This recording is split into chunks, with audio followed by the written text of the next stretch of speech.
Good morning everybody. Today we are going to start with 8th standards history, third lesson, that is ruling the countryside. In the previous chapter of history, we have already studied that after 1764, that means after the Battle of Buxar, the Diwani of Bengal came in the hands of British. So it was in the year 1765 when the British became the Diwans of Bengal. And becoming Diwan of Bengal means they have all the rights to collect revenue from Bengal. Now, after getting the Diwani of Bengal, the British are now also the administrative head of Bengal, and already they were traders also. So slowly when they started administering, they felt that it was not very easy to administer. They thought that it was necessary to make happy those people who already were ruling over Bengal, that means their predecessors. So to make them happy, to appease them was also their duty, and the local leaders or the local area people, to make them happy was also very necessary. But in the effort to make them happy, they cannot oppress them or they cannot give them more concessions. So they thought that local leaders should continue with their power, but they should not overpower the British, and already the old Mughal rulers should also be made happy. So this administrative problem they felt. Now since they were already the traders, their main aim was to increase the revenue from Bengal. Now we have already studied that before getting the Diwani of Bengal, the British used to give gold and silver to buy the things from Indian provinces. But now since they got the Diwani of Bengal, there was no need of exchanging the goods with gold and silver. Now the revenue from the Bengal can finance their expenses.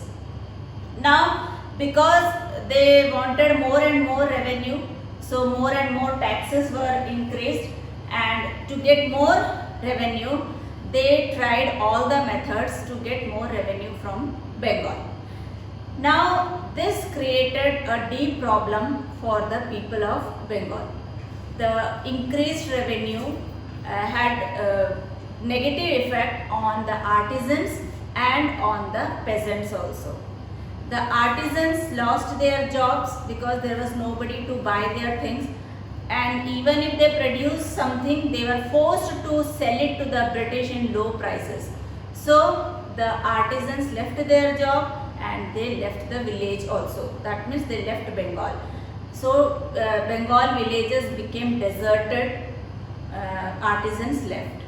Peasants were also facing problem as they were not able to pay high revenue to the British.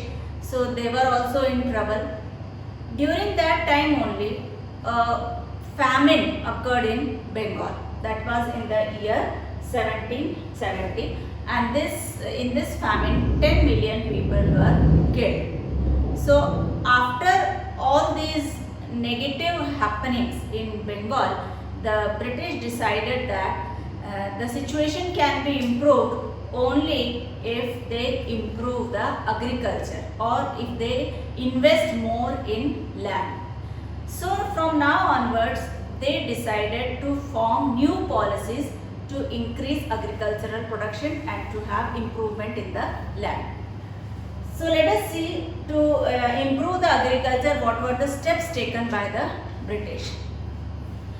So the first step taken was in the year 1793 by Lord Cornwallis. Lord Cornwallis introduced a system called permanent settlement. In this system of permanent settlement, the peasants were asked to pay revenue to the zamindars. Now who are these zamindars? The local talukdars and the local rajas were considered as zamindars. Now these zamindars were to collect revenue from the peasants and give it to the British. Now their main aim, Zamindars' main purpose was to collect the rent and pay to the company. That is first feature of permanent settlement, that Rajas and Talukdars were made into Zamindars, and the Zamindars' main duty was to collect revenue and pay to the company. The second important thing about permanent settlement was, as the name suggests, the settlement was made for a fixed period, that means permanently. That means the amount of revenue which has to be paid to the company by the Zamindar will not change. The amount fixed was permanent. So fixed revenue has to be paid to the company by the Zamindars. Now the British felt that if this amount will be fixed, then it will ensure a regular flow of revenue to the company's coffer. That means even if there is a crop failure, or even if there is high production, the company will always receive the revenue which they wanted. And they had one more idea in mind, that through this revenue system of Zamindari, when the Zamindars will collect the revenue, the Zamindars will be more interested in collecting the revenue, and so they will invest more on the improvement of the land. In this way, improvement of land will take place, because Zamindars will be more interested in improvement of land, so that more revenue can be taken. So invest in improving the land was the main aim of the British in introducing the Zamindari system, and they thought the Zamindars would benefit from the increased production. Now when this system, permanent settlement, was introduced, it was thought that it will work well. But there were some problems with the permanent settlement. So the first problem was, the Zamindars were only interested in collecting the revenue from the peasants, and they were not interested in investing for the improvement of the land. That is one negative aspect of permanent settlement.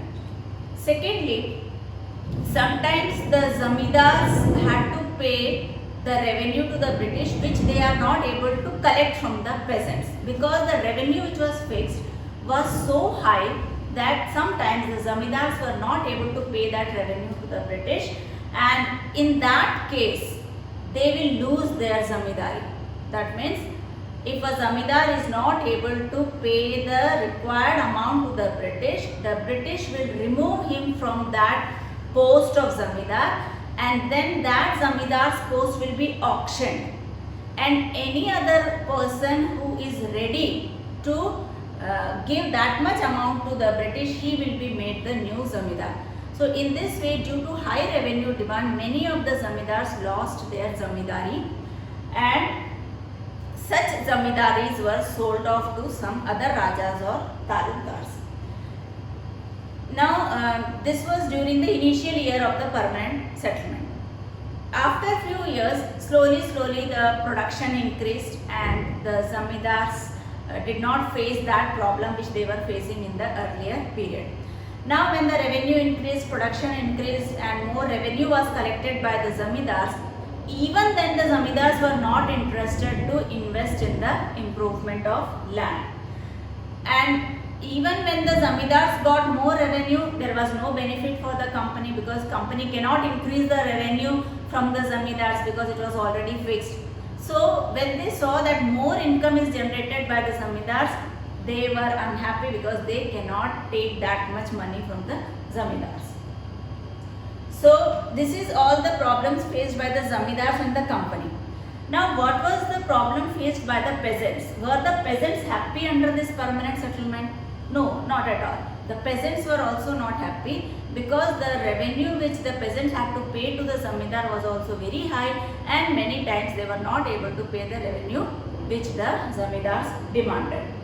Sometimes they had to take loan from the money lenders to pay that revenue, and they were not able to pay back the loan which they have taken, and many times they were evicted from their land, or they lost their land because they were not able to pay the revenue or pay back the loan which they have taken from the money lender. So these are some of the problems faced by permanent settlement. These are some of the features of the permanent settlement. Now let us look about the other systems which were introduced by the British to increase the production of land.